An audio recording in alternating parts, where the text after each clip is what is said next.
Well, welcome to Shadowscast, Episode 9. Nearing the end of Volume 1. But, what is ahead of you in this episode? Well, there is an extended section on Korea. I hope you'll stick around for the whole thing. I promise. It'll be a little shorter than the last. Don't I always say that, though?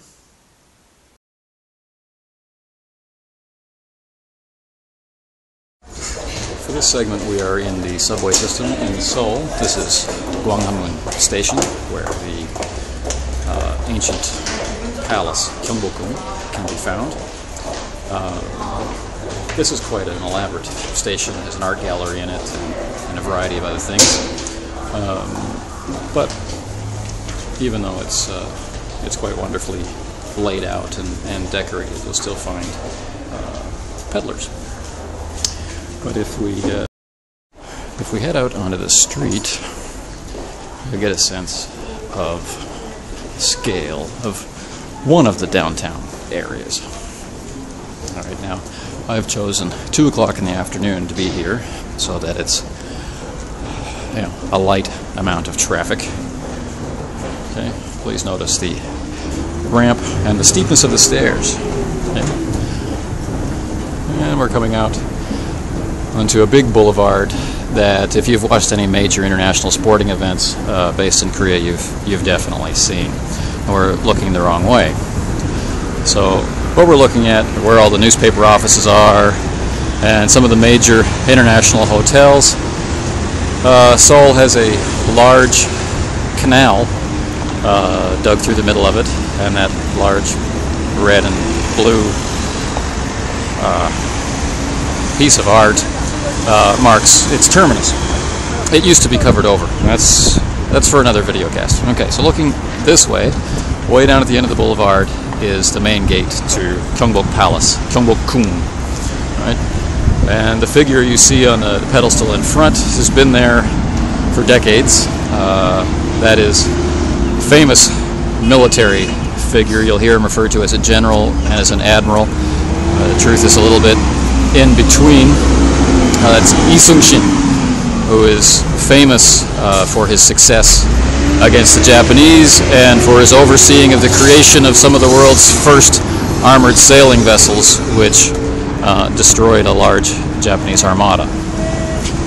So his statue protects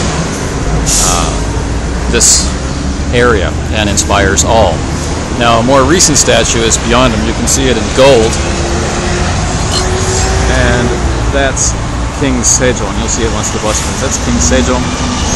He's sitting down, and although it looks like he's lower, that's just perspective.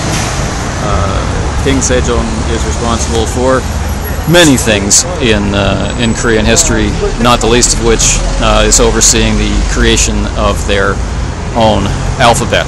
And the direct result of that was a massive spike in literacy, really incomparable in the region. We will talk in a further segment about the geometric principles about the palace, but if you look now, you'll see the positioning of the mountains behind and this broad vista in front, the location of water, and we'll get to that. In the summer, that whole expanse between Admiral Lee Sung-shin and King Sejong turns into randomly spraying fountains. You can probably see fountains going now, but in the summer it's much more dramatic. There's light shows in the paving stones, and lots of people are out enjoying the cooling effect. But today's segment is not really about geography, it's about garbage. You really won't be able to see in this video, but if I were to walk around for a few minutes, the observant among you would notice a complete lack of garbage cans, and also a complete lack of garbage.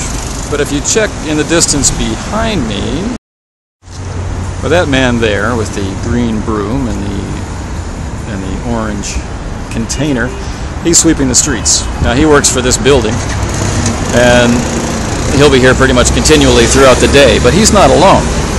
a very large number of senior citizens and volunteers and paid employees will actually clean the streets. They finish around the time the sun is coming up. All the garbage from the night before. So while the cities are actually quite clean, people do hang on to their garbage and take it around with them until they find a trash receptacle, and trust me, you can go millions of miles before finding one. Although most people do not litter, some people do. And around 4 or 5 in the morning, there are cigarette butts and gum wrappers and that sort of thing all around.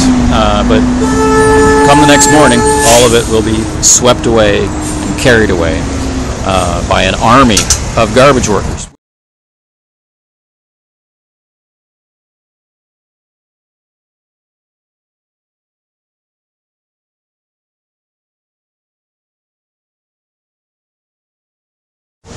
When I first moved to Seoul, this river, this stream, wasn't here. This, let's call it a channel through the city, was an elevated roadway. And underneath it was a combination of tent cities and temporary businesses and long-term regular walk-in businesses.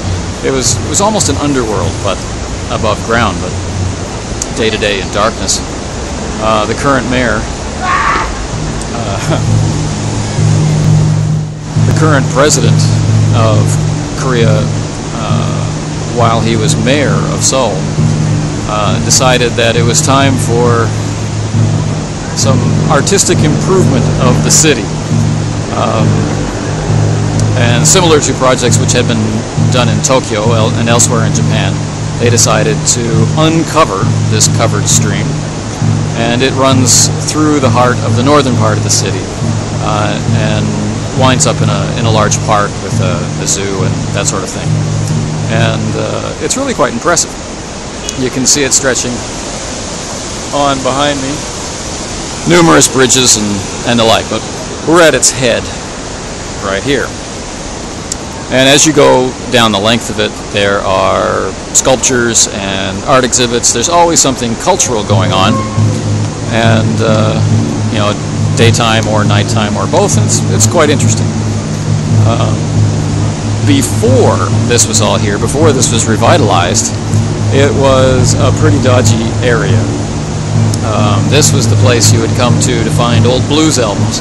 It was also the place you'd come to find hot VCRs and other basic electronics stacked up man height, wrapped in cellophane, trying to pretend that they were new and not stolen.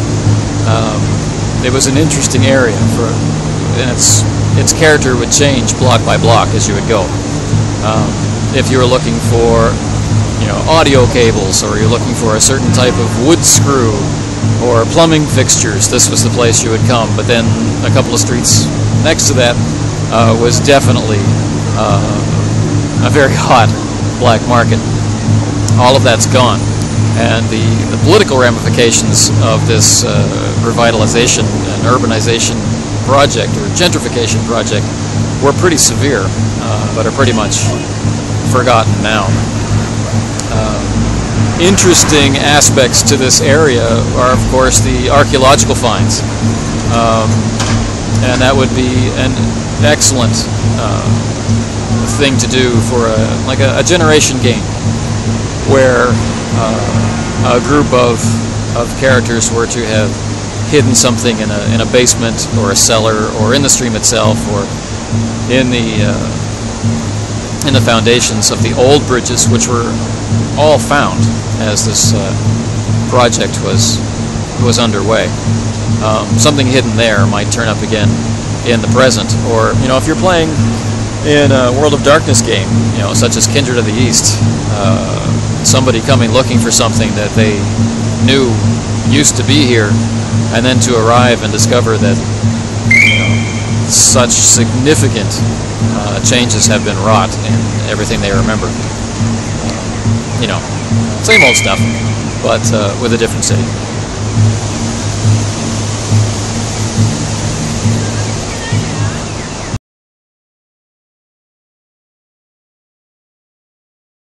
It's a lazy Monday holiday afternoon. I've just come back from Seoul, where I've been wrestling with my embassy, and which will likely become a new segment about Korea.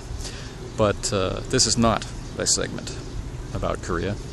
And as I walk home from the train station, the twin towers of which you can see behind me, I thought we could talk a little bit about improv, particularly when improv fails. Now, as I've discussed on the blog and in Shadowscast before, I'm a strong supporter of the sandbox, and I really don't enjoy scripted gaming, meaning the story needs to be generated in concert between the game master and the players. The game master is not telling a story.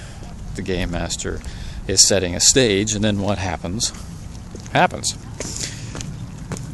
The group share the burden of making those events make sense within context of the characters and what's gone before and what they hope will come next. You know, they're giving rise to a story. You're discovering a story, and unlike other types of fiction, well, unlike fiction, really, there's no need for there to be set lengths or formats.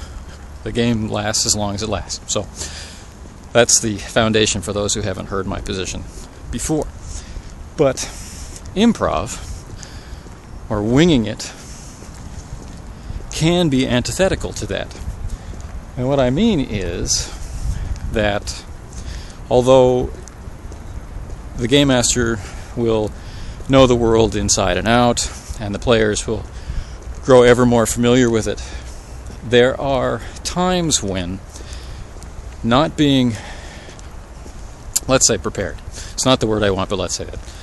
When not being prepared to adjudicate a scene or to interpret the events of a scene properly in context with who the characters are and what the situation for those characters is, when things aren't interpreted appropriately in that context, then what you get really is a situation where improv simply becomes reaction. And that's extremely limiting. You can only react to something which is occurring. So the players want to do something, and you react to that action. Meaning, in, let's say, a vampire game, you have a bunch of anarchs wanting to foil the plans of one of the elders, and you react to their desire to foil the plan. You don't really react to their plan. And so you end up getting into a state of, yes, you can succeed, or no, you can't, rather than adjudicating what they do. Now, I'm not saying that this happens all the time. I'm saying that this is a pitfall to improv. Whereas, if you've planned everything out, of course, you're going to be fudging die rolls and forcing, round pegs into square holes and vice versa, which is also undesirable. So, what am I really trying to say? I'm trying to say that sometimes it's all right to take a pause and step away from the table or change the subject for a moment while you consider and reconsider the ramifications of what has just happened and how that needs to be interpreted. So again, if someone's planning something, so that you're not just reacting to it, you're not letting yourself be limited by just what you can see right now being on the table. You're allowing yourself the intellectual space to respond to what's going on in ways that will open the story rather than limit the story to yes, you succeed, or no, you fail. Now, in my experience, no, you fail, but something interesting happens, can allow a campaign to go on for quite some time. But those little resentments start to build up, because whatever they try, something happens. And I think more people than not will understand what I mean by that. The group never really gets to surprise anybody. Now, if you're playing a game like Shadowrun, that can be death. You know, if the characters are supposed to be the be-all and end-all of competent, you know, agents provocateur, and yet Lone Star or some rent-a-cop is ready for them, because all the game master is really basing the scenario on is the plan that the characters just made. It's neither fair nor interesting.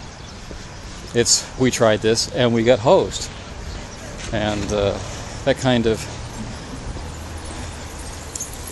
forced GM omniscience, or the GM forcing omniscience on the NPCs, you know, it can only last so long. It's a recipe for disaster in your game. So, are there any suggestions for dealing with this? Well, actually there are. First, know your NPCs not like they're your character, but